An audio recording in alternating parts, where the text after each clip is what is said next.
السلام علیکم ورحمۃ اللہ وبرکاتہ۔ بسم اللہ الحمدللہ والصلاة والسلام علی رسول اللہ وعلی آلہ وصحبہ من والاه۔ رب اشرح لي صدری ویسر لي امری واحلل عقدۃ من لسانی یفقهوا قولی۔ اللهم لا سهل الا ما جعلته سهلا وانت تجعل الحزن اذا شئت سهلا۔ معزز و محترم ناظرین کرام، میری اسلامی ماؤں اور بہنوں، اللہ رب العالمین کا شکر ہے کہ اس کی توفیق سے آج آپ لوگوں کی خدمت میں قرآن مجید کے تیسرے پارے کی تلخیص پیش کرنے کی سعادت حاصل کر رہا ہوں۔ محترم ناظرین کرام، یہ پارہ یعنی تیسرا پارہ 125 آیات پر مشتمل ہے۔ سورہ بقرہ کی 34 آیات اور آل عمران کی 91 یعنی 91 آیات شامل ہیں۔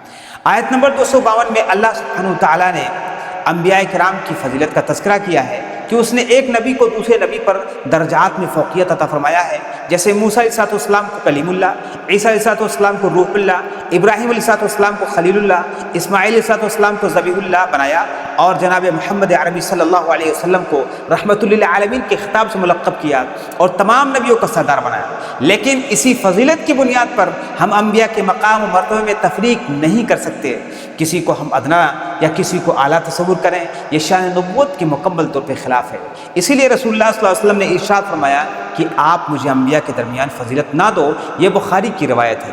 اس کے علاوہ آیت نمبر 254 میں اللہ رب العالمین اہل ایمان کو خطاب کر کے اللہ کی راہ میں مال و متاع خرچ کرنے کا حکم دیا ہے، اور یہ تعلیم دی گئی ہے اس میں کہ اس دن کے آنے سے پہلے جس دن کاروبار ٹھپ ہو جائے گا، کسی کی سفارش نہیں کام آئے گی، نہ دولت کام آئے گی، نہ مال کام آئے گا، اس لیے اس دن کے آنے سے پہلے یعنی قیامت کے آنے سے پہلے آپ اپنے مال کو خرچ کر لو، اسی میں آپ کے لیے بہتری ہے۔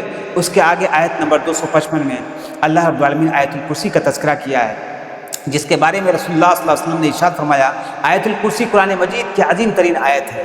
اسی طرح ابو داؤد اور ترمذی کی حدیث میں بتایا گیا ہے کہ اللہ تبارک تعالیٰ کا اسم اعظم اس میں بیان کیا گیا ہے۔ اس میں اللہ رب العالمین نے اپنی توحید، عظمت اور صفات کو بیان فرمایا ہے۔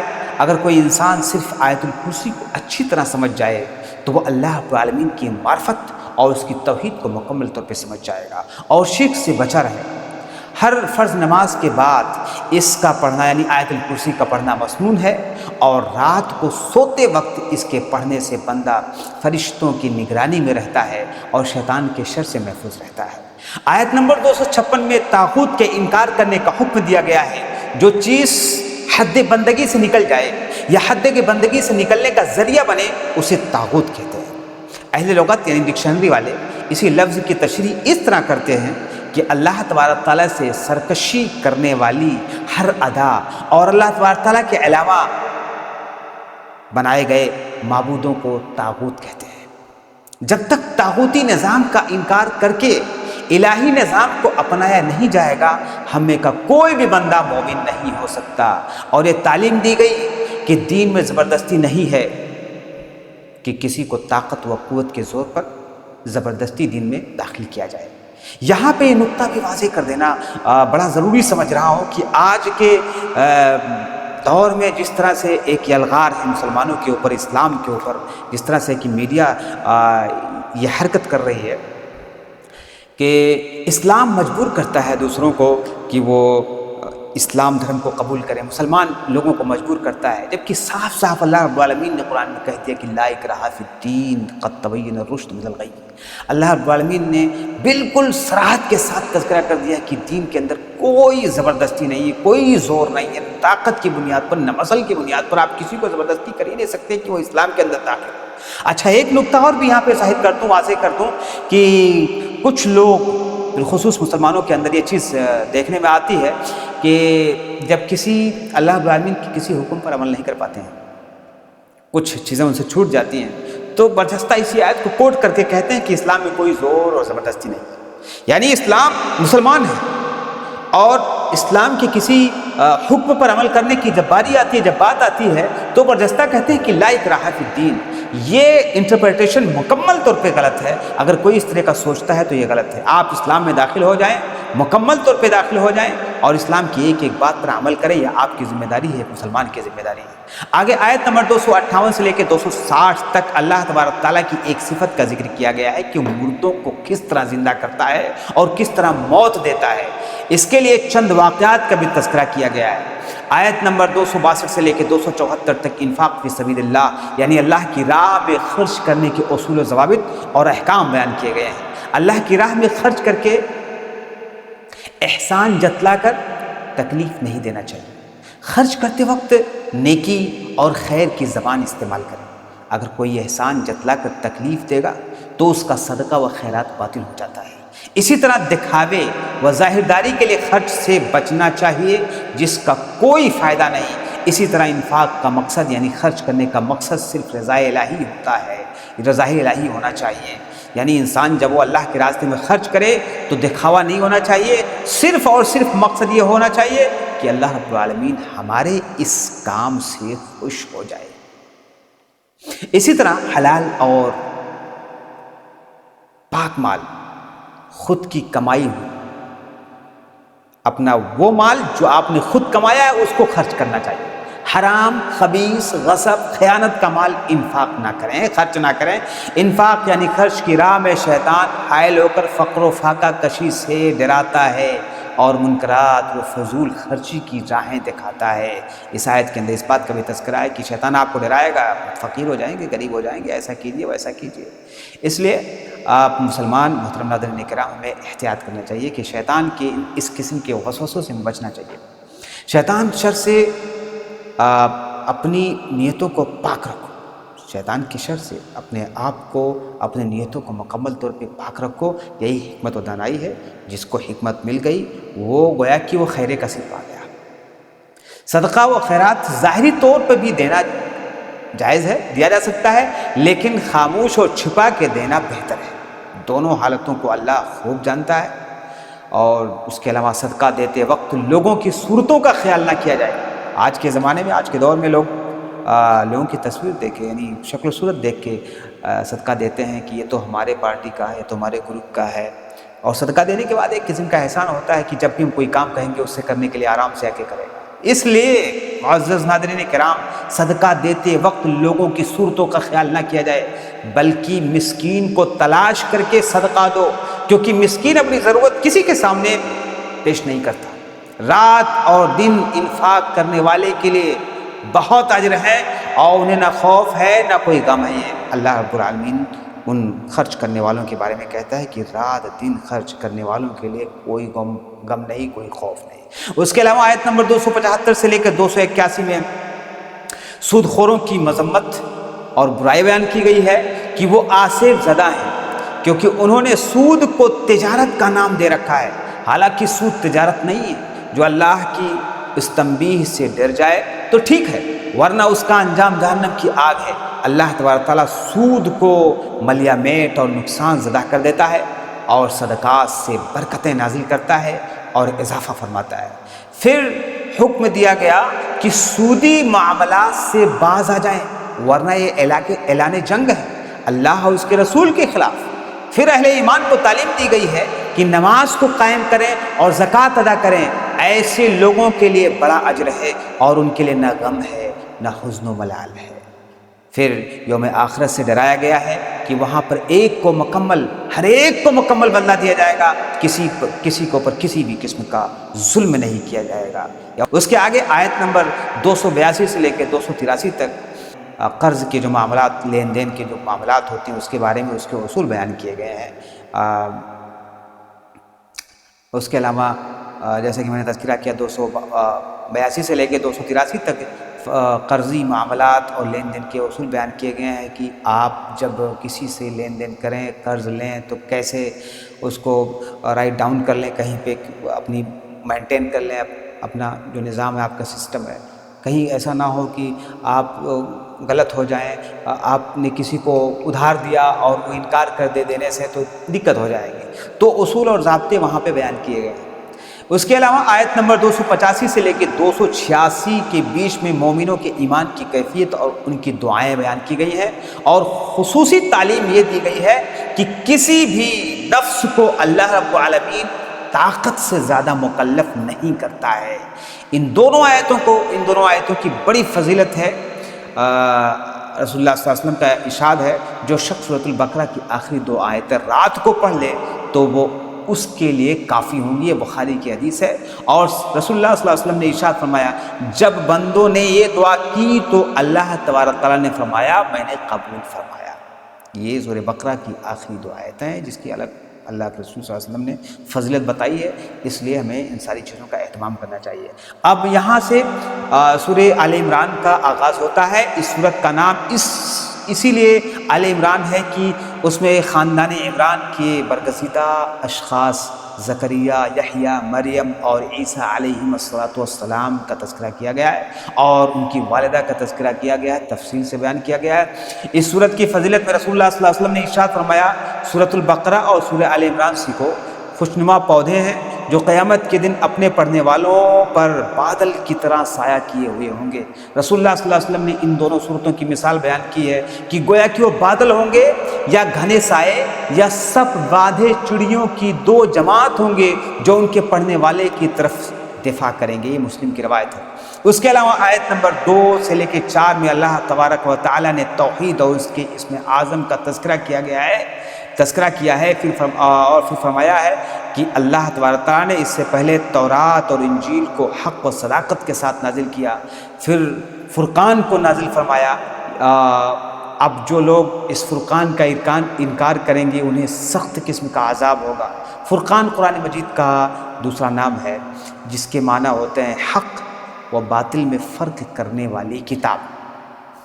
اس کے علاوہ آیت نمبر 5 میں بتایا گیا ہے کہ زمین اور آسمان کی کوئی بھی چیز اور کوئی بھی بات اللہ تبارک تعالیٰ کے علم سے مخفی نہیں ہے۔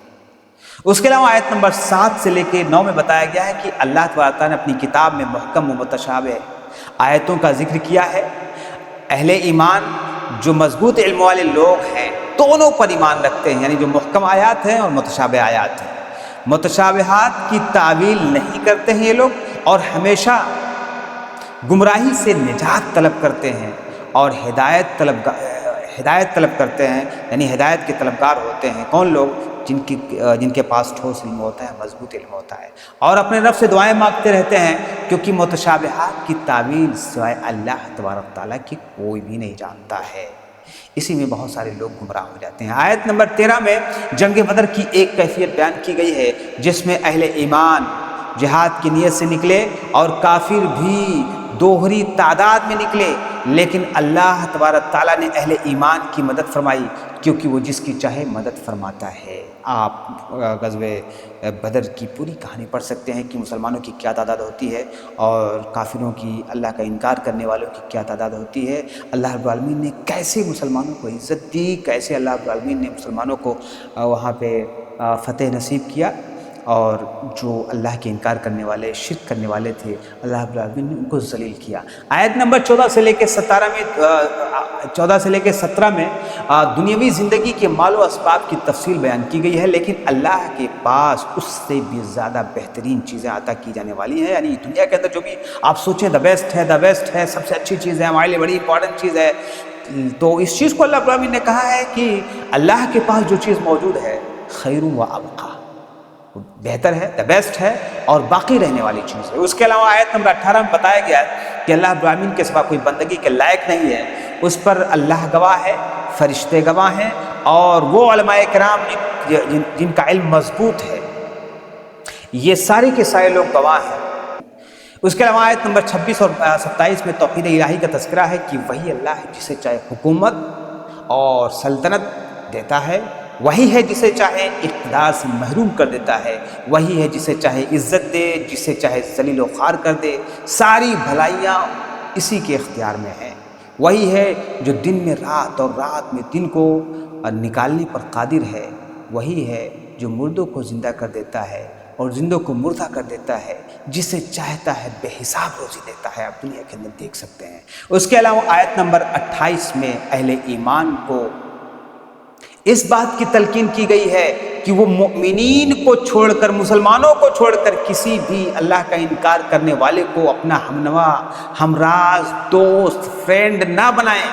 اگر کوئی ایسا کرے گا تو یاد رکھیں اس کا نقصان وہ خود اٹھائے گا۔ اللہ تبارک تعالیٰ اس چیز سے آپ کو باخبر کرتا ہے۔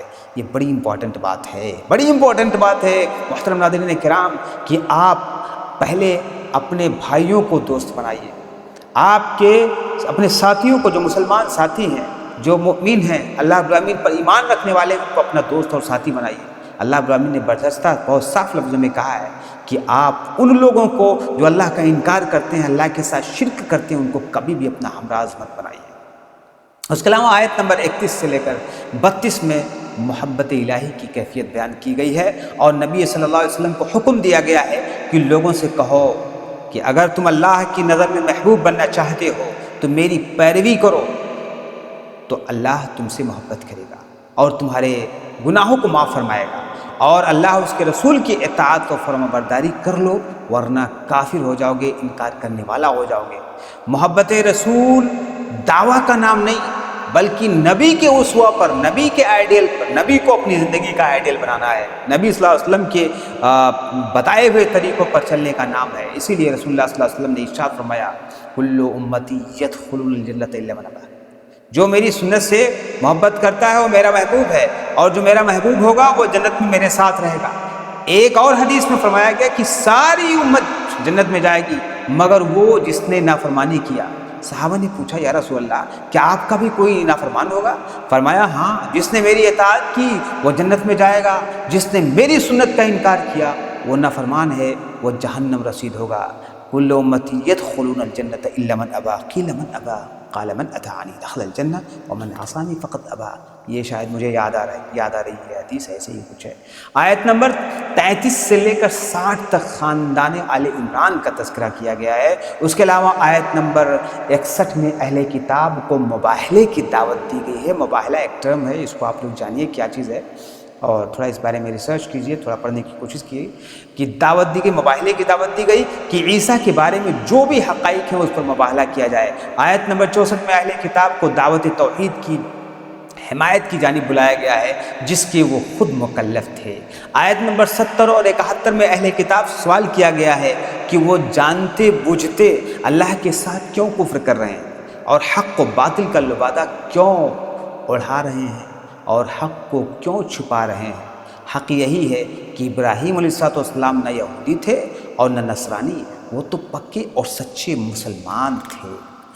آیت نمبر 77 میں وہ لوگ جو اللہ تبارک تعالیٰ سے کیے ہوئے عہد و پیمان کو توڑتے ہیں اور اللہ تبارک تعالیٰ کی باتوں کو دینار و درہم کے عوض بیچتے ہیں، ان کا کوئی بھی حصہ قیامت کے دن نہیں ہوگا، اور نہ اللہ تبارک و تعالیٰ ان سے بات کرے گا اور نہ ان کا تزکیہ کیا جائے گا۔ ان تمام لوگوں کے لیے رسوا کن عذاب تیار کیا گیا ہے۔ آیت نمبر 81 سے لے کر 84 میں بنی اسرائیل سے محمد صلی اللہ علیہ وسلم پر ایمان لانے کا عہد و پیمان لیا گیا تھا، جسے انہوں نے توڑ دیا۔ اس کے برخلاف محمد صلی اللہ علیہ وسلم کو حکم دیا گیا تھا کہ تمام انبیاء کی نبوت کا اقرار کریں، لہذا امت محمد یعنی اس عہد و پیمان کو پورا کیا اور ان سب پر ایمان لے آئے۔ آیت نمبر 90 میں کہا گیا ہے کہ حقیقی گمراہ وہ لوگ ہیں جو ایمان لانے کے بعد کفر کرتے ہیں یا کفر کو اپنایا، یقیناً ایسے کافروں کا اللہ مددگار نہیں ہو گیا۔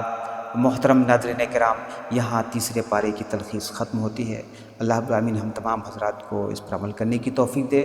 اب آپ کی خدمت میں چوتھے پارے کی تلخیص لے کر انشاءاللہ حاضر ہوں گا۔ جزاکم اللہ خیر۔ السلام علیکم ورحمۃ اللہ وبرکاتہ۔